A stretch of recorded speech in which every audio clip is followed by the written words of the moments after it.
Oke, Assalamualaikum warahmatullahi wabarakatuh. Perkenalkan, kami dari kelompok 2 yang beranggotakan Aditya Dermawan, saya sendiri Farel Lakzen, lalu ada Evrosa Angeli, Zara Angelin, Alivia Nisrina, Keisha Verita, Stephen Marcel, Arif Hasyan, dan terakhir ada Nova Laidin. Dan tadi ada Sagita, cuman keluar dia nggak tahu kemana.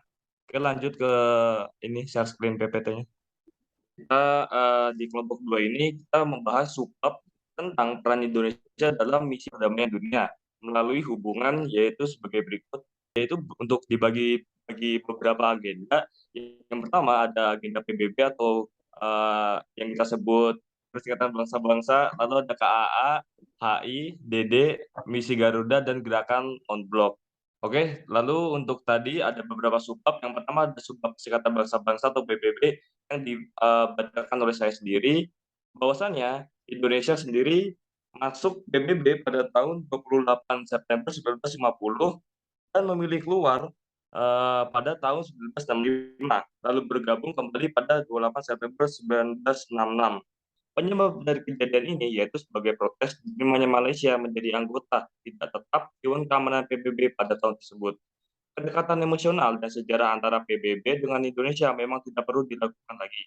PBB secara konsisten mendukung Indonesia untuk bisa menjadi negara yang merdeka, mandiri, dan berdaulat. Sebagai bentuk kontribusi dalam PBB ini, Indonesia bergabung dengan komite khusus yang ditujukan sebagai kepedulian bangsa mengenai situasi yang berkaitan dengan implementasi deklarasi. Dalam hal ini, deklarasi tersebut akan berkaitan dengan upaya kemerdekaan bangsa yang terjajah. Pada tahun 1971, Indonesia meminta kepada Komite 24 untuk membantu suatu rekomendasi yang benar-benar nyata. Dengan adanya rekomendasi ini, Dewan Keamanan dapat lebih mudah untuk melakukan upaya-upaya mempertimbangkan yang tepat dan berkaitan dengan wilayah penjajahan tersebut. Selain itu, contoh peran negara Indonesia dalam perdamaian juga bisa dilihat pada saat Indonesia terlibat dalam gerakan dekolonialisasi yang terjadi pada tanggal 20 November 1972. Sikap yang ditunjukkan Indonesia ini tercatat dalam Piagam PBB nomor 2909. Konferensi Afrika KA dilaksanakan pada 18 sampai 24 April 1955 di Kota Bandung. Pelaksanaan ini diusulkan atas ide Insinyur Soekarno setelah melihat Perang Dingin antara Blok Timur dan Blok Barat pada selesainya Perang Dunia II.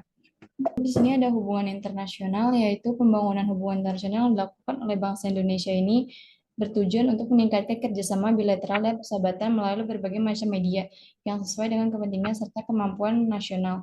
Di sini ada 3 contoh, yaitu kerjasama Indonesia dengan Cina, dengan Rusia, dan kerjasama dengan negara lainnya.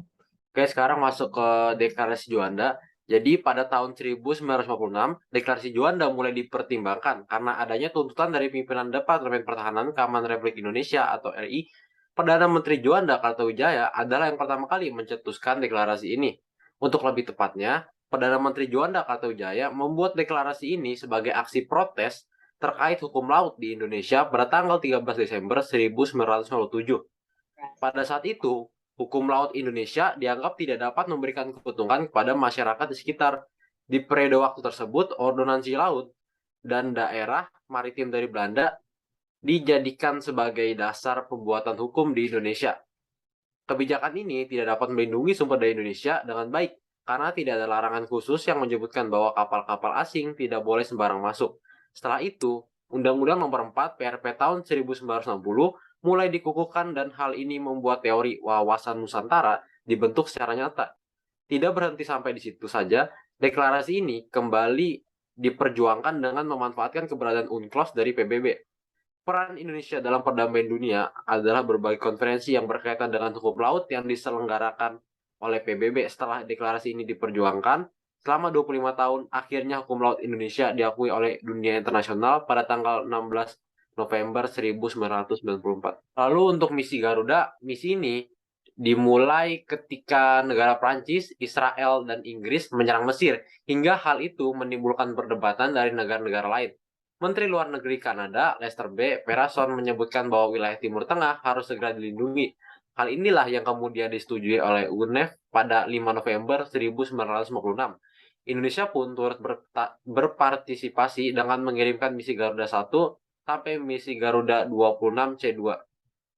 Kontingen Garuda. Kontingen Garuda 1 pada 8 Januari 1957 di Mesir. Kontingen ini dipimpin oleh Letnan Kolonel Infanteri Hartoyo yang kemudian digantikan oleh Letnan Kolonel Infanteri Suadi Suromi Harjo, sedangkan wakilnya Mayor Infanteri Sudiono Suryantoro.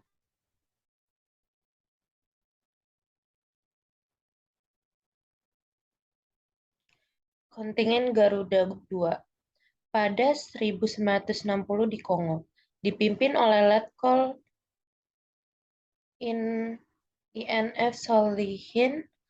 Konga 2 berada di bawah misi UNOC Konga 2 berjumlah 1.074 orang, dipimpin Kolonel Prijatna, kemudian digantikan oleh Letkol Solihin, bertugas di Kongo September 1960 hingga Mei 1961. Saya ulang, ada kontingen Garuda 3 pada 1962 di Kongo. Kemudian berada di bawah misi UNOC dan dipimpin oleh Brigjen TNI Kemal Idris dan Kol IN Sobirin Mokhtar.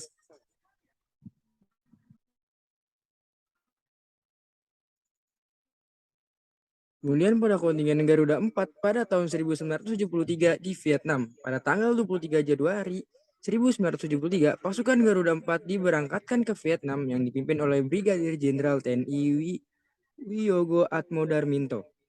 Kontingen Garuda 5 pada 1973 di Vietnam. Kontingen Garuda 5 dikirim ke Vietnam pada 1973, berada di bawah misi ICCS dan dipimpin oleh Brigjen TNI Harsoyo.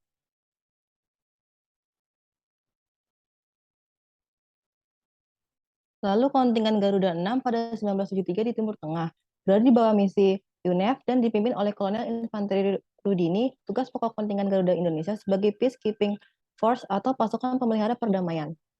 Kontingen Garuda 7 pada 1974 di Vietnam. Konga 7 berada di bawah misi ICCS dan dipimpin oleh Brigjen TNI S. Sumantri diganti oleh Kari Suhut. Untuk kedua kalinya, Bintoro Harjono ditugaskan ke Vietnam sebagai penasihat militer di Konga 7. Kontingen Garuda 8 pada 1973 di Semenanjung, Sinai. Kontingen Garuda 8 dikirim dalam rangka misi perdamaian PBB di Timur Tengah pasca perang Yom Kippur antara Mesir dan Israel. Kontingen Garuda 9 pada 1988 di Iran dan Irak.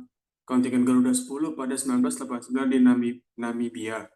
Kontingen Garuda 11 pada 1992 di Irak dan Kuwait. Dan kontingen Garuda 12 pada 1992 di Kamboja. Kontingen Garuda 13 pada 1988 di Iran dan di Irak. Konga 13 berada di bawah misi UNOSOM dan dipimpin oleh Maimar Wingki Sudawidarwanto. Kontingen Garuda 14 di Eosna dan Herzegovina 1993. Kontingen Garuda 16 dikirim ke Mozambik pada 1994. Kontingen Garuda 15 di Georgia pada 1994. Kontingen Garuda 17 dikirim ke Filipina pada 1994. Kontingen Garuda 18 di Tajikistan pada November 1997. Kontingen Garuda 19 di Sierra Leone pada 1992 sampai 2002. Kontingen Garuda 20 mengikuti misi perdamaian PBB di Liberia UNMIL. Kontingen Garuda 21 mengikuti misi perdamaian PBB di Sudan UNMISS. Kontingen Garuda 23 mengikuti misi perdamaian PBB di Lebanon atau UNFIL. Kontingen Garuda 26 mengikuti misi perdamaian PBB di Nepal atau UNMIN. Kontingen Garuda 25 di Lebanon Selatan. Kontingen Garuda 26 penambahan pasukan. Kontingen Garuda 24 bersama dengan UNFIL di Lebanon Selatan. Kontingen Garuda 27 mengikuti misi perdamaian PBB di Darfur atau UNAMID dalam Satgas Milops. Kontingen Garuda 28 mengikuti misi perdamaian PBB di Lebanon atau UNFIL. Lalu kontingen Garuda 29 memberikan dukungan kesehatan pada personel UNIFIL Kontingen Garuda 31 mengikuti misi perdamaian PBB di Lebanon atau UNFIL, dan kontingen Garuda 30 mengikuti misi perdamaian PBB di Lebanon juga.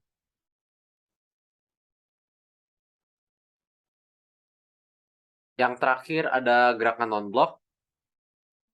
Nah, kemunculan dua kubu dari dua negara adidaya yaitu Uni Soviet yang menjunjung tinggi kepercayaan sosialis komunis dan Amerika yang menjadi negara liberalis kapitalis.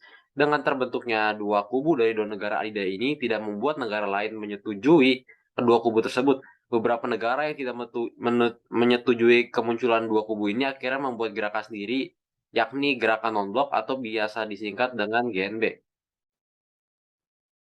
Nah, gerakan non-blok dimulai oleh 5 negara yang terdiri dari Indonesia, India, Ghana, Mesir, dan Yugoslavia. Kelima negara ini membentuk GNB dengan tujuan khusus yaitu melindungi keamanan internasional yang terjadi dalam banyak negara, membantu proses pencapaian pelepasan senjata menggunakan kebijakan pengawasan internasional yang efektif, membantu proses pembentukan tata ekonomi yang lebih damai, membantu proses penerapan fungsi PBB, mewujudkan pembentukan sosial dan ekonomi yang lebih baik. Itu aja yang sekiranya mampu kelompok saya untuk sampaikan dalam bab yang kita ambil yaitu Indonesia dalam misi perdamaian dunia. Sekiranya segitu saja, mohon maaf kurang lebihnya. Wassalamualaikum warahmatullahi wabarakatuh.